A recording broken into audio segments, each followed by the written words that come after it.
When needed, you come over here and all you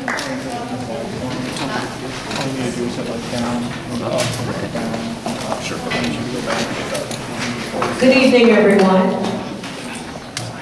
So let us begin. Take a little bit of quiet and put aside some of the things that have happened today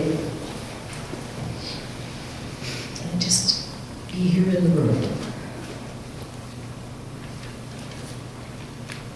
Good and gracious God, we come together once again in your presence as people of hope, as persistent as water dripping on rock, relying on your presence and power in the lives of each one who is impacted by what's happening at West Lake. Imbue us with your spirit, that what we seek for ourselves, we also seek for others. Respect, dignity, justice, a healthy environment, meaningful livings, life-sustaining communities, good friends and good neighbors, a safe place for our children in which to grow and thrive. We come trusting that this is what you want for us as well. Give us the strength and insight to inspire and support one another in this huge task to which we have put our hands and our hearts. Give us courage to confidently stand our ground without rancor or smallness. Give us good humor in this striving, that the heaviness of the burden not weigh us down or render us too weary to carry on. Give us a profound hope and confidence that in the end, our sustained effort will assure that the common good will be served. Give us grateful hearts for all that is being done to secure the well-being for us and for our children. Tonight, these are the hopes and prayers we raise to you. Amen. Amen. Thank you. All right. First off, I want to thank the Operating Engineers Union once again for letting us have our meeting here.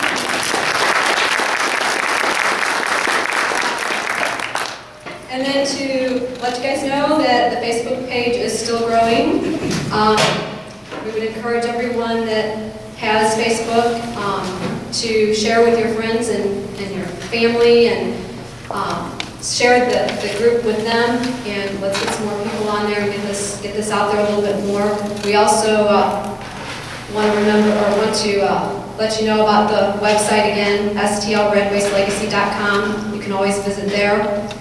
Some of you ordered t-shirts, and I don't know if any of you are here, but if you are, I have your t-shirts. And also I have some extra t-shirts if anybody would like to purchase one. They're $20. The CAG will host a public meeting on October 21st at 6:30 right here at the Operating Engineers Union Hall. So I'd like to take a second here and point out our elected officials that we have with us tonight. State Representative Bill Otto.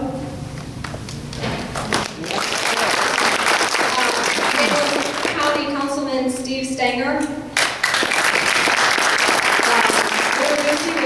Lacey Clay's office, Eric Fetch, and Jerry Gerber with Bridgeton City Council.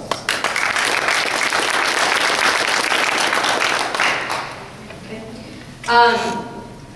Also, I would like to recognize and thank the Missouri Coalition for the Environment for all their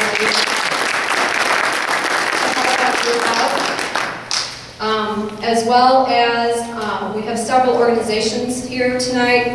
The CAG, there's members of the CAG group here tonight. The Franciscan Sisters of Mary. I don't know if Kim Baker is here. No, she was not able to make it. Okay, Kim Baker from SSN Paul was not able to make it tonight. Pattonville Fire Department, our heroes are here. Yes. I would would also like to recognize Coldwater Creek, Just the Facts Facebook page, people that come and support us at our meetings time and time again. And for all their help in research and getting the word out and all the things that they do for us. And of course, last but not least, we would like to recognize Mrs. K. Dry. One of the things that I wanted to talk to you real quick about is, I know the odor's back a lot, and I know that if you're on the Facebook page, you see me on there constantly telling you to fill out the log, fill out the log, fill out the log. I don't know if some of you may not know how to fill out the log. So I just wanted to go through and let you know where to go. The website's up there. Click on online services at the top of the menu. Click on the right side of the screen, you'll see report an environmental problem. Once you get to that page, you gotta scroll down pretty far. There'll be a bunch of writing and stuff, and you have to scroll down pretty far before you can actually start typing in your name and your complaint and everything. Fill it out, send it to the DNR, and you do need to know that whatever information that you do fill out and send to the DNR is public information. So if you go that route, want to fill it out on there, it will be public information. If you do not feel comfortable sharing that information on the DNR website, you can also go to the webpage, and the Missouri Coalition of the Environment has a log as well. You can click on the odor logging complaints, and you can fill that out on there, and they will not share public information.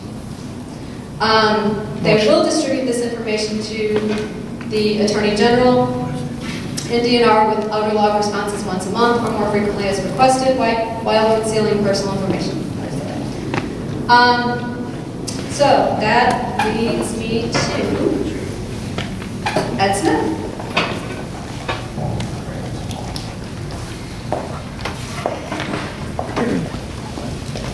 Hello, everybody.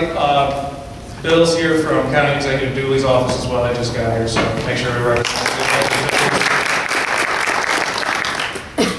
So, one thing that maybe we didn't publicize as much on the Facebook page as we should have is that over the weekend, Debbie Disser is an example of how this has been a great community effort. She's been helping us do a lot of researching and logging and making sure, cataloging a lot of important information, and came across the remedial investigation and feasibility study work plan for operable unit 2. So if you remember anything about this landfill, it's broken into 2 operable units.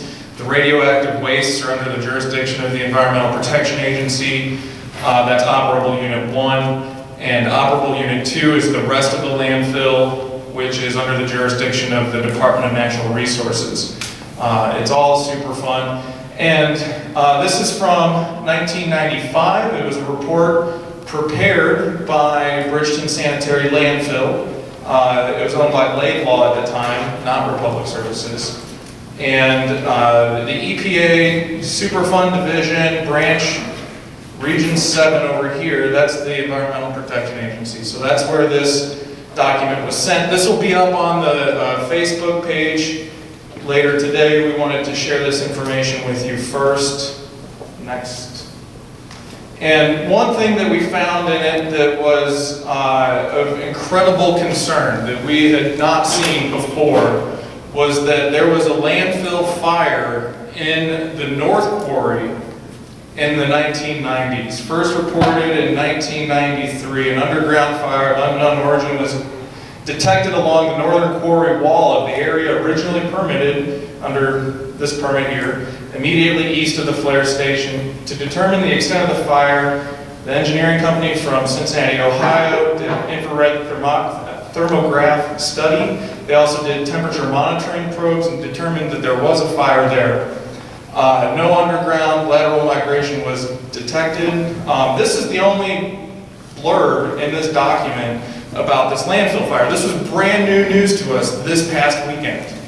And so there is a report out here, right there. Several folks have put out sunshine requests to the Missouri Department of Natural Resources to find out exactly what this report says about that landfill fire in the North Quarry. So it was an underground fire like the one that is currently going on in the South Quarry. The reason that this is of particular importance is because the North Quarry is closer to Area 1 of, let's go to the next slide, we'll look at the map. So, so here's Area 1 of the landfill. This is operable Unit 1, Area 1. This is where radioactive wastes were dumped in 1973. Here's the other area, operable Unit 2, where radioactive wastes were dumped in 1973. Over here is the landfill, the South Quarry, which is currently smoldering or having a subsurface landfill fire. Here's the neck of They can't see you. They can't see it. Okay, right here. This is the South Quarry. That's where the landfill fire is currently taking place. Here's the neck of the landfill right there. That's where the efforts are currently being taken to suppress the landfill fire, to keep it in the South Quarry, and to keep it from moving into the North Quarry, which is right here. And that's where the 1993-1994 subsurface landfill fire was taking place. To be more specific, it was happening right here. And so if we go to the next slide, actually go back one real quick. So you'll see, one more, go down one. So you'll see, just remember this W-looking area right here as we move on to the next slide next. So it mentioned that this landfill fire took place next to the flare station, which is right here. The blower flare station is right here. So if you remember that W, this is the middle peak of that W right there. And here's operable Unit 1, where the landfill fire, or where the radioactive wastes currently sit today. The reason, again, that this is disturbing is that if this landfill fire were to take place right now in the North Quarry in this location, there would have been, all those triggers that we talked about all summer would have been tripped, right? So this is significantly closer to the radioactive wastes, and I don't know anybody who's been working on this for any length of time that knew that this landfill fire took place in the 90s until this weekend. We contacted DNR, they said they knew about it, that's about it. So this is an incredibly good reason to come to the next meeting, because we're going to get this information by then, and hopefully we'll be able to talk about that in some more depth. So one thing that the coalition, the Missouri Coalition for the Environment, is working on, who I work for, is we have a sign-on letter. Somebody grab that for me. I don't know anybody looking through. Thank you, Kat. Grab the EPA letter. I think she actually has our one EPA letter. So we're sending a letter to the EPA. We're encouraging people to sign on to it, along with letters that are going to our federally elected officials and Governor Nixon. And one of the things that we want to know from the EPA is we've looked, but we're not infallible, and we recognize that. We're trying to understand, and so far we don't think so, that the EPA has addressed landfill fires in its previous investigations of operable Unit 1, where the radioactive wastes were dumped. And so one thing that you can help us do by signing on to this letter is get information from the EPA, see if they assessed the threat of a landfill fire in operable Unit 1, Area 1, because they were told in 1995 that there was a landfill fire several hundred feet away from radioactive wastes. So we're looking to get that information. We'll post it on Facebook and the Coalition's website as soon as we get an answer. But, you know, you guys signing on and making it look like it's not just the environmental group that gives two hoots about what's going on here is really helpful. It helps us get the information we need. So if you didn't sign in on the way in, there's letters to the EPA, there's letters that are going to be going to our federally elected officials, and a letter that's going to our governor. The ones that we're sending to the governor and our federally electeds is reminding them of letters that we have sent to them previously. It will include the letters that we sent to them previously, and we're asking that they give us, quite simply, their position on what to do with the radioactive wastes and what they think ought to be done at this landfill. The Missouri Coalition for the Environment has maintained for several years now that the radioactive wastes need to be removed. They sit in a seismic floodplain, unlined floodplain in an urban area adjacent to a smoldering landfill fire in a place prone to tornadoes. So that's not the best place to keep radioactive waste. It's going to be getting more radioactive for the next 9,000 years. Ed, approximately, what is the distance between where that fire was and operable unit area 1? Well, I don't have the approximate distance on that right now. All right. I don't want to say anything I don't know the answer to either. Okay. A lot less than where it is now. It's much closer than the South Port. Way less than 1,000 feet. That's Right. Way less. Maybe. So, yeah. Can you tell us what the nature of the radioactive material is? Well, yes. For anybody that is unaware, the radioactive wastes originated in downtown St. Louis from the purification of uranium for nuclear weapons for the Manhattan Project in 1942. The radioactive wastes, the uranium ore came from the Belgian Congo, which is 30 to 65% pure compared to what we mine here in the United States, which is about 1 to 2% pure. A lot of these leftover ores and wastes were shipped to the airport and left there along Coldwater Creek, which is why Coldwater Creek folks are here, because we've been supporting one another in our efforts to get this stuff cleaned up.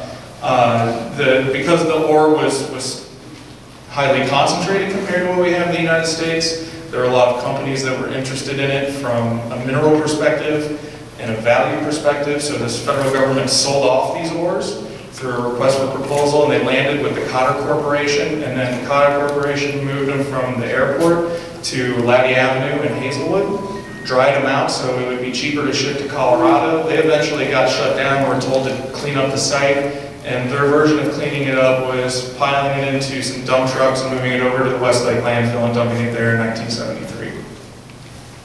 That was the best nutshell version I had.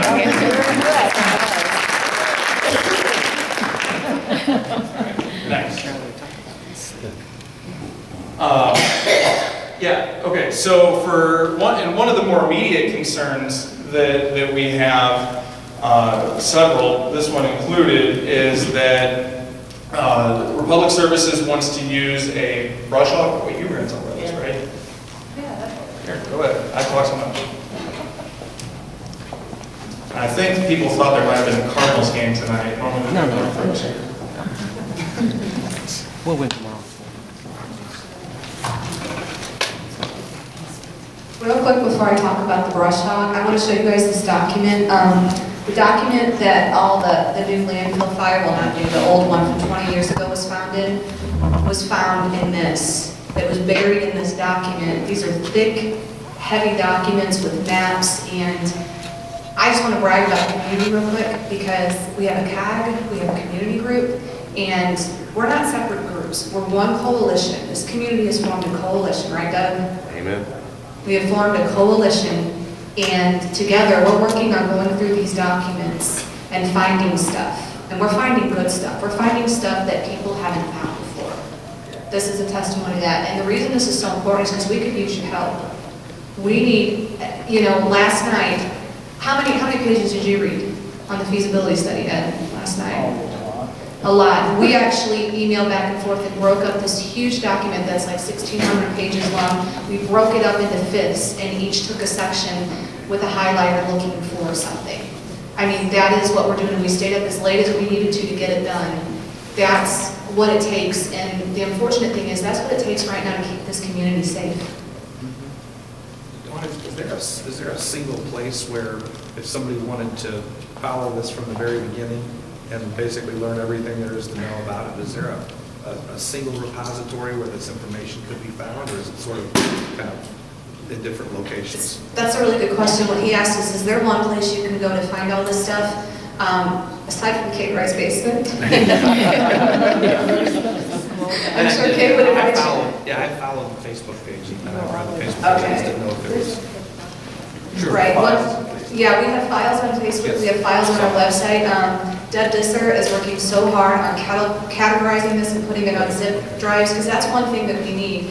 We need people to volunteer to organize this stuff, because these documents are huge. And when you're looking at this on a computer screen, you can't highlight on a computer screen, you know, you need to print them out, and that costs money, it's tough. But, you know, I'm extremely proud. Deb found this at 4 o'clock in the morning. 4 o'clock in the morning, she found this. And everybody was asleep. Yeah, everybody was asleep, and literally, we got up on a Sunday morning. It was my son's birthday party this Sunday, and the first thing I do is check my email, and there it was, a message from her. And I know myself, I know we called Ed, we gave it to Matt, the fire department, so that they had this information, because we want our first responders to have this. Just, you know, I didn't know if he had it or not, but that's the kind of stuff that this community is doing, and I'm extremely proud of them. And the scary thing is that every time we find something, it just means, and it reaffirms the reason why we have to dig. And so our work isn't done. We have to turn around tomorrow. Who knows what we're going to find tomorrow? And that, again, if you take nothing away from this, that's the scary thing, is that this community, after hearing this information, what's tomorrow? What are we going to find tomorrow? I just want to add, going through these documents is incredibly important, because we lack institutional memory with the EPA, and we lack institutional communication amongst the government agencies. The Nuclear Regulatory Commission, the Department of Energy, the Atomic Energy Commission, the Missouri DNR, all have documents related to this site. The EPA conveniently says, we've never heard of that document every time I bring one up. So one of the roles of the CAG is to submit these documents into record to the EPA with the current agency folks running it, because the folks that were there when I was 13 and writing letters about this aren't there anymore. But it's incredibly important if we can break this in and find what we need to find and get it to one pile and move it forward. The other bit of research that we did is that our friends from Spanish Village who live close, the workers that live in this area, you know, and talking about this brush hog, they're very, very concerned. St. Louis County Health Department has done a really awful job, guys. They just really have on looking at the risk that this community is faced with. And where's that brush hog at? Where's that? Next one. Is that the next one? You just gotta see it. You just gotta see it to believe it. That's a brush hog, you guys. That's a brush hog. I do that. Well, that's, yeah, you have a farm. Does it kick up dust when you use that sucker? A whole lot. Oh, yeah. Do you want this going I have to wear over a mask. radioactivity that sits on the surface? Do you want, and would you want that to happen in this area? We have a high school and a grade school right here, people. They go out to recess. I go out to Pattonville High School and they're out there running the track in the daytime. Come on. You know, I know they call us alarmists and stuff like that, but we're just moms and people that are worried. And the moment, I think I was on the phone with you, Ed, when we heard brush hog, and I think all of us were like, you have got to be kidding me. They did not seriously think that it was going to be okay to run over that area with a brush hog. So that's what we're fighting now. One of the things that we need your help with is to make phone calls to the Department of Natural Resources and to contact elected officials and just say, no brush hog. I don't care if it takes them a month. They need to get out there with clippers and clip it down. What they're concerned about, can we go back to the map real quick of Area 1? Yeah, that'll do. What they're concerned about is all throughout this area where the radioactive waste is, you have surface contamination. You have it over here in the radioactive area of Area 2. But what you have is brush, trees that have grown up. Because there is surface stuff, nobody's been allowed to go in there and mow the grass or go in there with the weed eater and trim it, so it's grown up. So now in order to do the testing that they need to do to even make sure that it's safe to do this trench, they've got all of this, you know, the brush that they need to cut down. And it's significant. It's been left there for close to 15, 20 years without being touched. So it's very thick undergrowth. And so they talk about different techniques they're going to use, but again, they did put a brush hog in there. So anybody that can make a phone call or send an email, it's important they can do so, okay? We gotta get this brush hog to stop. Would another concern be they start clearing all of that thick brush and another storm rolls through, that's the only thing holding that dirt there.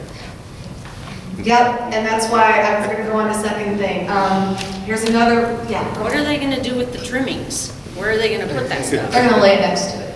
They're gonna what? They're gonna lay it next to it. If it's big trees, they're gonna just lay them down. Trimmings and stuff, that's a good question.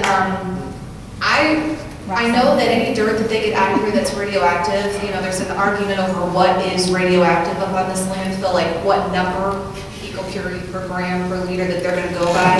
But if it turns out to be, my understanding is that would be contaminated waste and it would have to be disposed of. But that's a really good question, and we need to make sure that they're not just tossing it so it can blow in the wind. Yeah. But one of the things that, yeah, go ahead. I thought they were supposed to do testing prior to cutting anything down. They may have to cut down in order to do the testing. Okay, Because- it's not necessarily a brush off.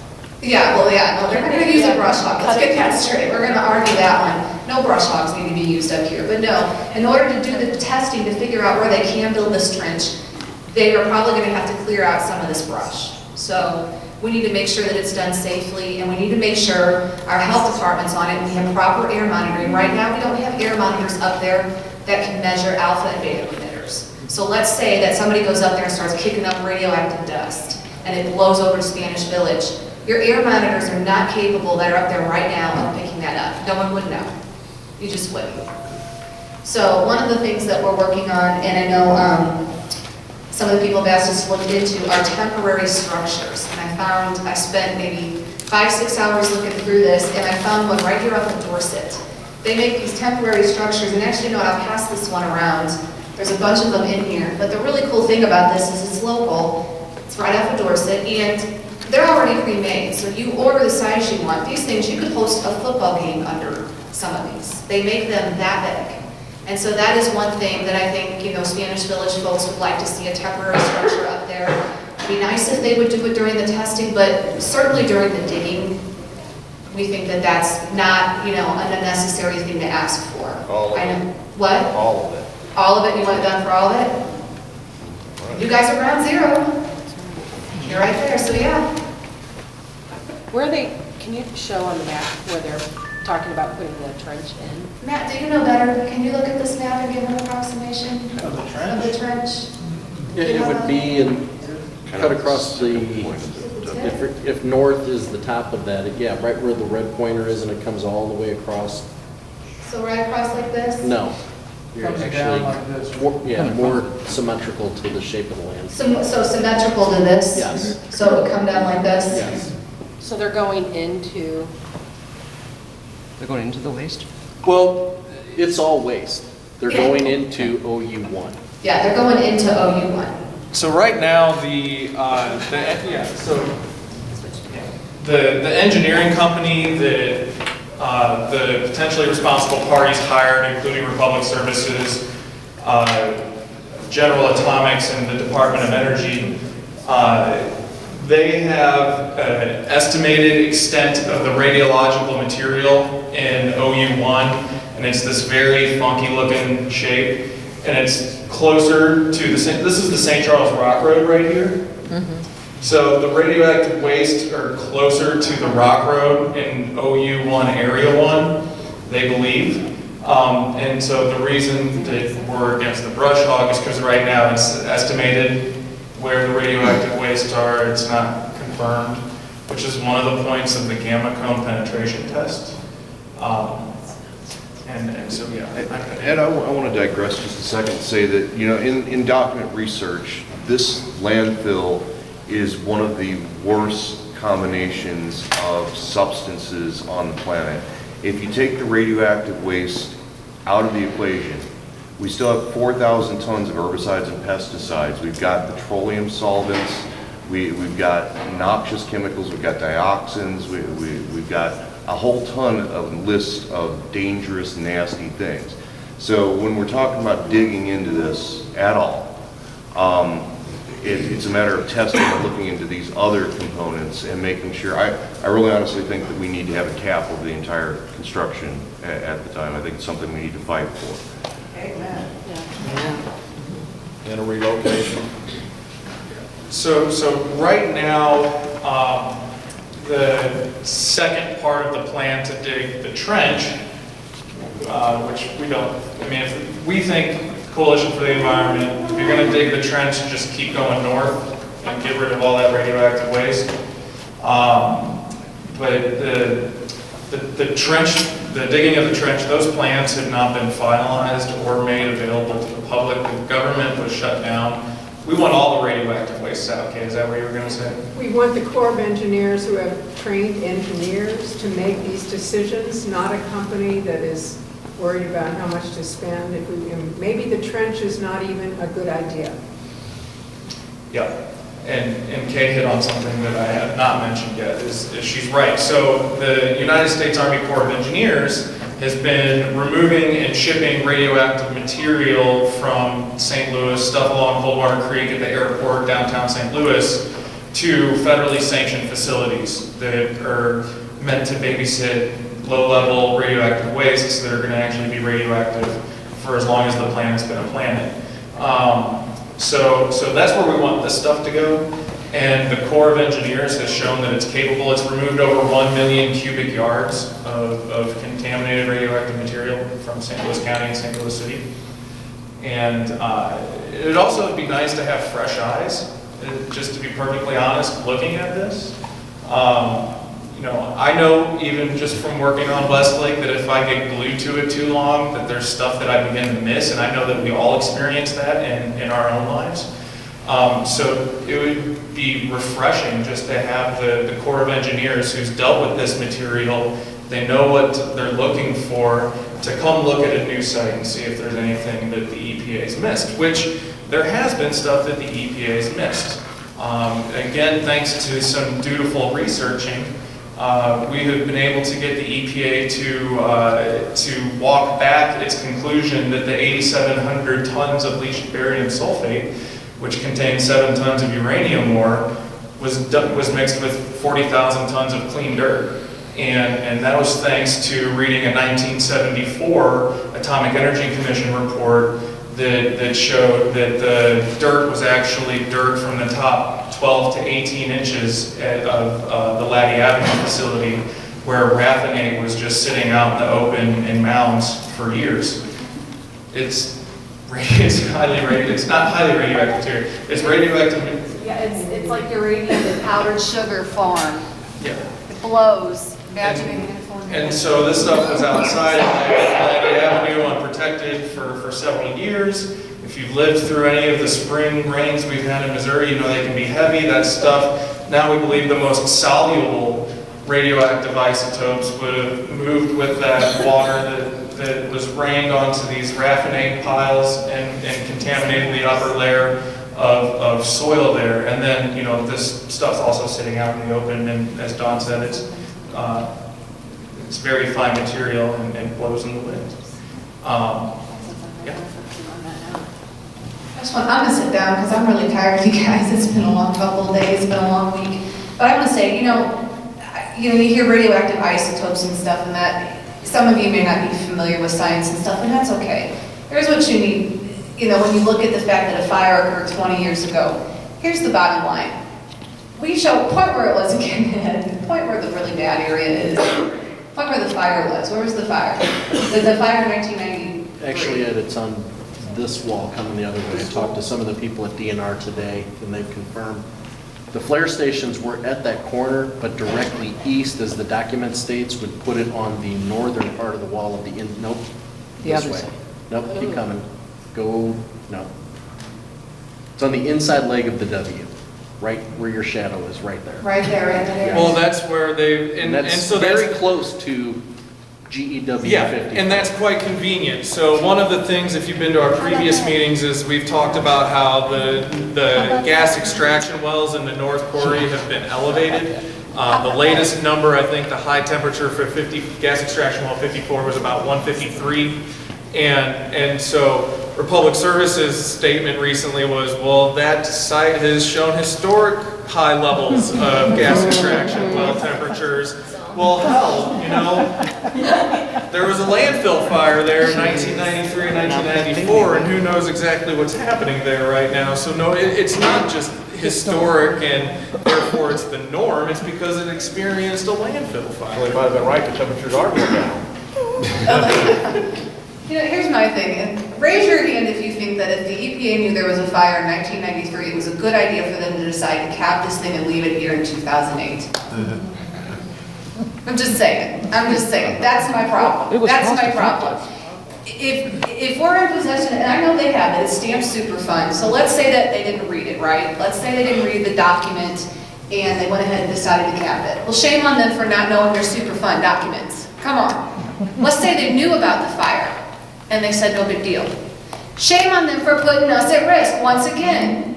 You mean to tell me they knew and that they knew, they had verification that landfill fires happened and they said it was okay to just leave it there and put some dirt on top of it? I'm a little mad, sorry. Has Todd Paulhammer been made aware of the... I'm sure he has by now. He has now. Yeah, I just declined a call from him. Okay, let's speak your phone.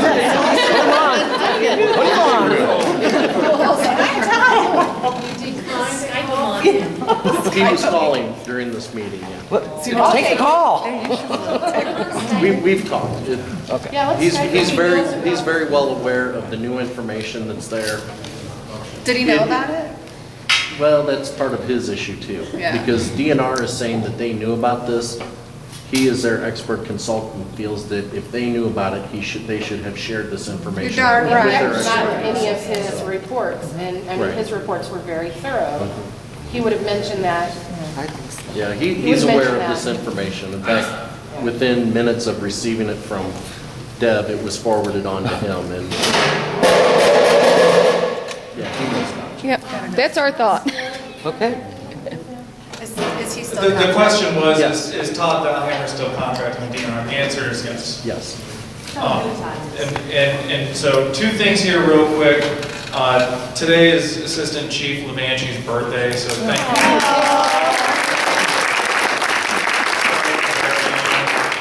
I'm not going to Thank sing. you. Appreciate it. And State Rep Milano, he's got a few words to say about the airport. The former air traffic controller. Yeah. I was told I never use a microphone, I don't need it. But I was told that I move around too much and you can't get me on YouTube, so I'll never be a star if I don't stand still. So I'm gonna stand still. By the way, my name's Bill Ottawa, I'm standing in today for Harvey Ferdman.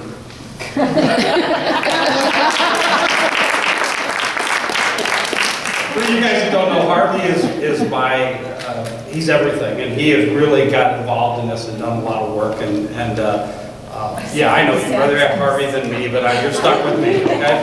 And Harvey is somewhere between Denver and Las Vegas. They flew to Denver and they're driving in Las Vegas, and his wife, Marty, says he is not allowed to even look at his phone to check emails for a while. So there's a couple things I want to update you on. One thing, last week we sent a letter from my office to the Attorney General on Thursday afternoon. They normally have a meeting on Monday, their weekly planning meeting. They did it on Tuesday. The letter we sent was ask them to go to the EPA, request the EPA to declare this an essential work item and to get back to work, okay? And the Attorney General looked at that. They had their meeting on Tuesday because Monday was a holiday Tuesday, and they issued a letter immediately to the EPA and asked just that. So I know quite often a lot of these agencies aren't doing what we're saying, but I can tell you right now, he reacted quickly and got the letter out. It was a very good letter for us. So the Attorney General he reacted exactly like he wanted to. I did meet with the airport director.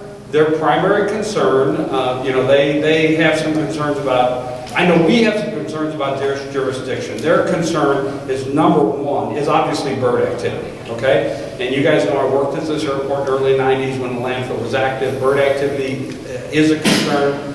Bird activity has increased at the airport lately, but frankly, that's because there's so few traffic compared to the one 20 years ago. We either killed them or ran the birds off, one or the other. So their concern is the birds, and their biggest concern about the birds is if it increases somehow with this landfill, that they'll be financially responsible for some sort of mitigation. I told them personally that I would help to ensure that the airport is not online for any additional costs for bird activity. But frankly, I work there, they know how to work around additional bird activity, they know what to do.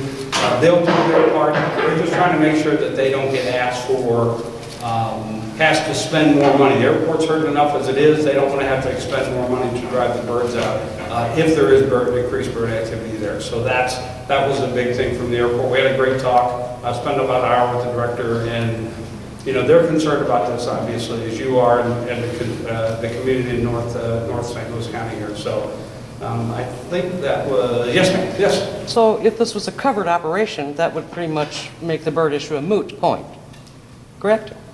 That's a good idea. We should cover it. Done. Yeah, I'll be honest with you, I have always, I've argued against this trench for a long time. We don't need the trench, we need the radioactive material removed. I do understand the potential for putting the trench in anyway, because they have no real idea of how to control a fire. I understand that. But it wasn't until just the other day, I'm thinking this is, the holes that they dug that made the community smell so bad were 20-foot diameter, right? Mm-hmm. This trench is 1,000 foot long. The more I think about it, it's just outrageous. So I do believe they're going to have to do something to cover. They're going to have to do something with it if they have to dig it at all. Frankly, what I hope they do is they bring the equipment in and point it the other way and start working on the radioactive waste. You all know, well, you know where my position is on that. Do you want me to introduce somebody else? What kind of danger is involved here in digging this trench? I'm sorry, ma'am? What kind of danger is involved in digging this trench to our community? I'll let Ed take What are that. the real possibilities? It's going to smell more. Well, besides the odor and the potential gas emissions, there's obviously the disturbance of the radioactive material on top of the ground, which who knows there. If that becomes in fact, it cannot become airborne. It cannot become airborne. Our first responders have made this very clear. It cannot become airborne. We breathe that stuff. That will kill you. That will cause problems in your liver. So there's that possibility that it could become airborne. There's a possibility. I suppose there is always a possibility. The idea is to make sure that they don't get in there. That's why the brush hog and all this other stuff. The idea is to make sure they don't get in there and disturb it and get it airborne. And that's why the fire meeting that, you guys remember this, if the fire were to reach a radioactive waste that's hot enough, that stuff becomes airborne. If they open the trench, the dump up, that stuff's going to be airborne. There's a huge amount of issues with this, and hopefully they will provide that coverage through that. Yeah, or as Ms. Dry says all the time, we need to call the Corps of Engineers, get them up here and get them to work on it. And with a shed of Coldwater Creek maps that I put together back in January, if people want to know what happens when you breathe that dust, I have maps, 750 people, cancer, horrendous things. I don't want to take a lot of your time, but we have proof of what that does to human life, and it's horrific, and our kids are dying. Right. I mean, it's horrific. So you do not want to breathe that dust. Right. And it's not immediate either. You'll find out 10 or 15 or 20 years from now. I'm going to introduce somebody that's going to say a few words here. You all know Councilman Stinger's been in the news here the past couple, 3 days. And he is here, and I know you've got some questions for him. So with no further ado, here's Steve Stinger, Councilman Stinger. Thank you, ladies and gentlemen. Dawn had invited me tonight, and I'm very happy to be here. On Tuesday, I had given a speech, and in that speech, it had some TV and radio attention. So I thought it would be fit to mention your situation and highlight your situation that you find yourselves in here, particularly with respect to the landfill. Thought that was a good opportunity to have some attention brought to this very, very important topic. Absolutely, that's right. So tonight I'm here primarily to listen, and I've learned an awful lot from the presentation that was given here, which was excellent. Thank you. And I'm available to talk with anyone who wants to talk, and I'm very much willing to be engaged in the future, and that's what you can expect from my office. I'll be engaged, and one of the things that I'd like to talk to Dawn about is with respect to my office, I'd like to talk to you about some communications that you'd like to have sent from my office to the various agencies.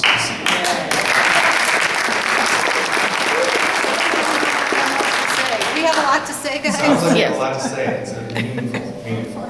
So I'm happy to do that, and I'll be here And following this, you can expect engagement from my office and me. Okay, Thank you.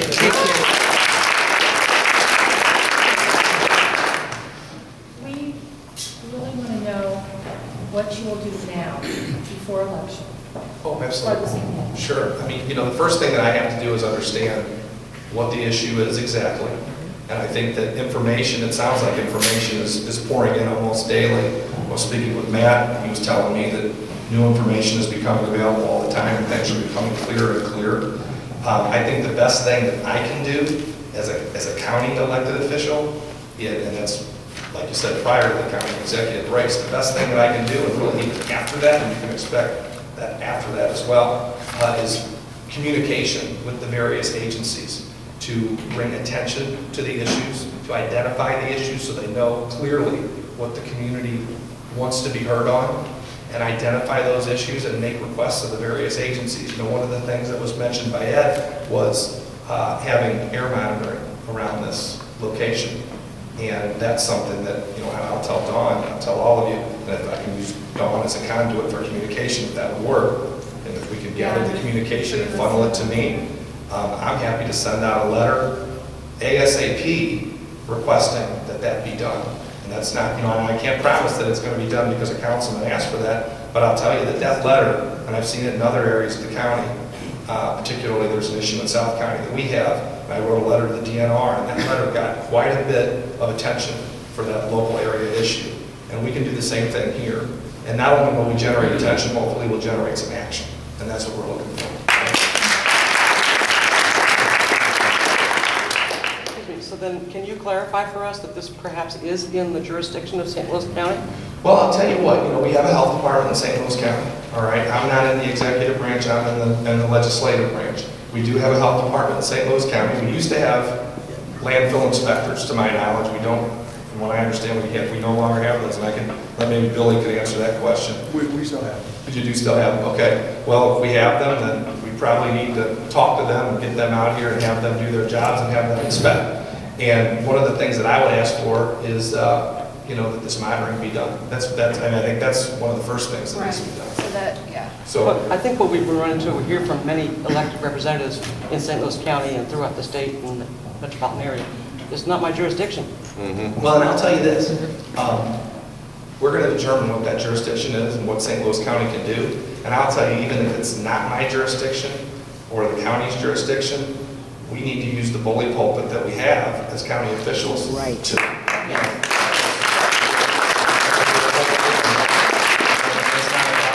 That's not an issue at all. So we'll start with the communications. And those will start immediately, just so you know. Dawn, as soon as you give me that information, I'll get the communication started. Okay?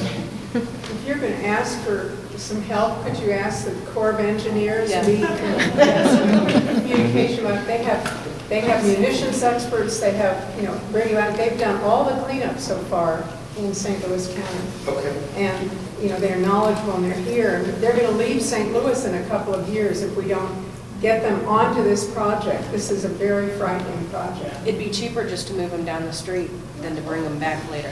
They won't come back. They won't come back right away, that's for sure. They're going to be going to 90, 100 other places. That's why it's Okay. Well, let's do this. If we can, maybe we can direct the information through Dawn, and Dawn can direct it to me. I'll give you my email address tonight, and you can email me any questions that you have, and we can work on, together, we'll work on letters to the various agencies that need to receive letters, okay? You can draft it. That is not a difficult task, and that is something that I'm happy to do, and you can hold me to that at the next meeting that I can attend, okay? And that's not a problem. You won't have to, because it'll be done. That's not a problem.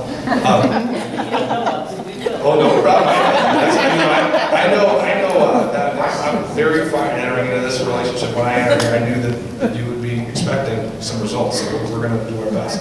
That's not a problem. And Billy Ray, you had said that there were inspectors, health inspectors that do inspect landfills. Do you know if they've inspected out here or not? I am not sure where they are in that process. I mean, I can definitely get that information. Yeah, that'd be helpful for us too. But yeah, they do good. Now, I actually did want to mention one thing, since you mentioned the monitoring. Obviously, with the government shutdown, the EPA was quite frankly out of business until today. So we did get a chance today from the county office to talk to the director. Yeah, Ron, do you want the microphone? People Yeah. can hear what you're saying. We did actually, from the county executive's office, get an opportunity today, since the EPA is trying to get back online, to talk to Ron Hammerschmidt, who's the director of Region 7. He's head legal. He's up there. Okay. Carl Brooks is regional administrator, but Hammerschmidt is Excellent. important guy. Okay. I forget his title right now. Right now, as far as getting back online with monitoring, he said that right now they're working on that process, and it'll probably take them, they're shooting for less than 2 weeks, but when he gets a date, a firm date, he's going to send that to us, and we'll let you know when that is. What kind of line? Whatever monitoring they were doing previously, I'm not. You said they were shooting for to be out here Within 2 weeks. Yeah, I'll get you the information. When I talked to him, he was sort of in transit, so I didn't really get a chance to have any calls. I got a call from DNR today, and we've got the schedule for the GCPT work. So, yeah. Well, let's move along. How about that? Let's get people out of here early as we can. Normally we're here late. All right, next. There is no button. Thank you, Beth. Okay, so yeah, there's the brush hog talk. Did we skip one? Oh yeah. So we wanted to make sure that folks sign everything that's over here. There's 3 sign-on letters that are going out. The one that's going to the EPA, besides talking about the brush hog and the landfill fire and air monitoring, is public engagement. So that's one thing that has been significantly lacking from EPA Region 7 is public engagement or community engagement. The EPA says that it comes out and holds public meetings after important things happen. And the first public meeting that the EPA held since it decided to reopen its investigation into the West Lake Landfill in 2010 was in January of 2013. And that was after a lot of complaining. And we finally got that meeting. But there were a lot of other reasons for EPA to come here in between. The first part of reopening the site investigation was to do an evaluation on the costs of a couple alternative options on what to do at West Lake. So they wanted to get updated numbers. So they evaluated the cost of leaving it there, which was